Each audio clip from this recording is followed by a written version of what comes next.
High, সবাই কেমন আছেন? ইতিমধ্যে আমরা কিন্তু চারটা আপনাদেরকে ক্লাস গিফট দিয়েছি, যেগুলো দেখে আপনি আসলে ডাটা এন্ট্রি সম্বন্ধে, অনেকে ডাটা এন্ট্রির যে টাইপগুলো আছে সেগুলো সম্বন্ধে আপনাদের একটু ধারণা দেওয়ার চেষ্টা করেছে। আশা করি ভিডিওগুলো ভালো লেগেছে এবং ভিডিওগুলো দেখে আপনি বারবার প্র্যাকটিস করতে পারেন, বারবার দেখতে পারেন। একটা জিনিস একবার দেখলে হয়তো বা মাথার মধ্যে নাও ঢুকতে পারে। একটা জিনিস বারবার যদি প্র্যাকটিস করেন তাহলে আপনার সম্পূর্ণ আইডিয়াটাই আপনার ক্লিয়ার হয়ে যাবে। তো এখন যেটা বলবো সেটা হলো গুগল ম্যাপ নিয়ে, এবং গুগল ম্যাপ নিয়ে কীভাবে এন্ট্রি করেছে। ভিডিওটা খুবই শর্ট হবে। তা গুগল ম্যাপ আরও যদি ডাটা এন্ট্রির যদি কোনো টাইপের ভিডিও যদি প্রয়োজন পড়ে আমি তা দিয়ে দেবো জানি। এখন আমরা যেটা করতে পারি সেটা হলো গুগল ম্যাপ থেকেও আসলে ডাটা এন্ট্রি হয়ে থাকে। কীরকম সেগুলো আমি বলি।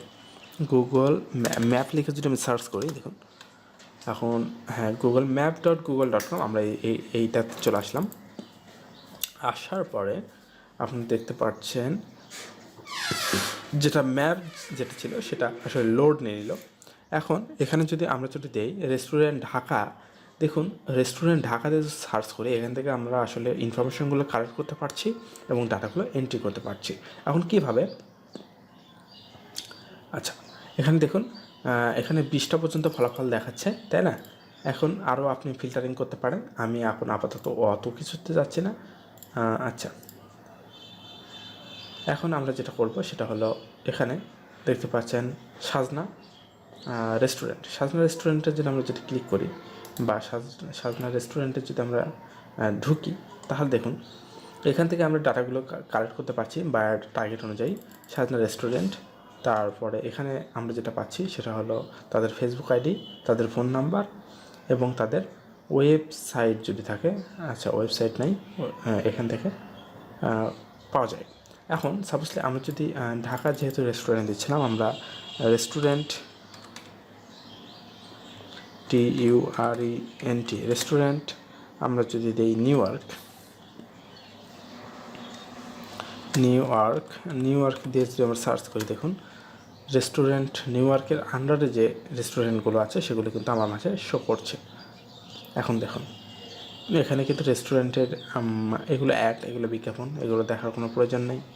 তো এখন এটা একটা রেস্টুরেন্ট আমেরিকার কোথায়, এখন আমরা ক্লিক করছি। এইভাবে আসলে আপনি যদি আমেরিকার রেস্টুরেন্টের ইনফরমেশনগুলো চাই, ধরেন 500 ইনফরমেশন, তাহলে আপনি প্রথমে যেটা করবেন আমেরিকার সম্পূর্ণ যে স্টেটের যে লিস্টটা আছে সেটা কালেক্ট করব, আগে বের করে নেবেন। এখন এটা বের করে নিতে হলে আপনাকে বের করতে হবে অল USA স্টেট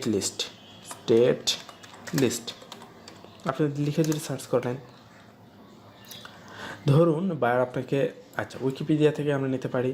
উইকিপিডিয়াতে চলে যাই। আচ্ছা, উইকিপিডিয়াতে চলে গেলাম। দেখুন বায়ার ধরুন আপনাকে বললো আমেরিকার মধ্যে 500টা, যেটা করতে হবে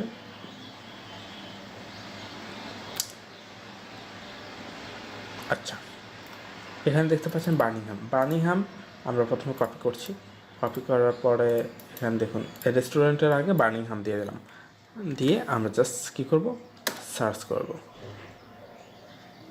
আচ্ছা সরি, ভুল হয়ে গেছে। বার্মিংহাম দেওয়ার আগে আমরা রেস্টুরেন্ট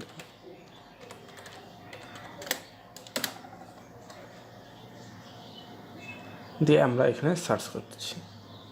এখানে দেখুন এখন যেটা হলো বার্মিংহামের যে মধ্যে যে আপনার ইয়েগুলো ছিল, লোকেশনগুলো ছিল, মানে আমরা এটাকে যেটা করব, আমরা এটাকে জুম একদম ছোট করে নেব। এখানে আমরা ছোট করে নেব প্রথমে, ঠিক আছে? এখন আমরা এখান থেকে দেখুন এগুলো যা আছে সবই কিন্তু বার্মিংহামের মধ্যে। তা এইরকম যদি আপনাকে লিস্ট চাই তাহলে এখান থেকে জাস্ট আপনি একটু সার্চ করে আপনি আপনার ইনফরমেশনগুলো বের করে আবার যে স্টাইলে এটা আমি দেখাইছি এক্সেল শিটে, ওই স্টাইলে আপনি এক্সেল শিটে করে আপনি আপনার ক্লায়েন্টের জন্য কাজ রেডি করে দিতে পারেন। তাই এই যে আমরা আপনার বিভিন্ন ধরনের যে ডাটা এন্ট্রি সিস্টেমগুলো আপনাদেরকে দেখিয়ে দিলাম, যে ডাটা এন্ট্রিগুলো সাধারণত অনলাইনে বায়ারের সাথে কমিউনিকেশন হয়, সেগুলো আমি আপনাদেরকে দেখানোর বা টাচ দেওয়ার চেষ্টা করছি। আর আশা করি ভিডিওগুলো ভালো লেগেছে। ভিডিওগুলো যদি ভালো লাগে তাহলে অবশ্যই আমাদের চ্যানেলটিকে সাবস্ক্রাইব করে আমাদের পাশে থাকবেন। ধন্যবাদ সবাইকে।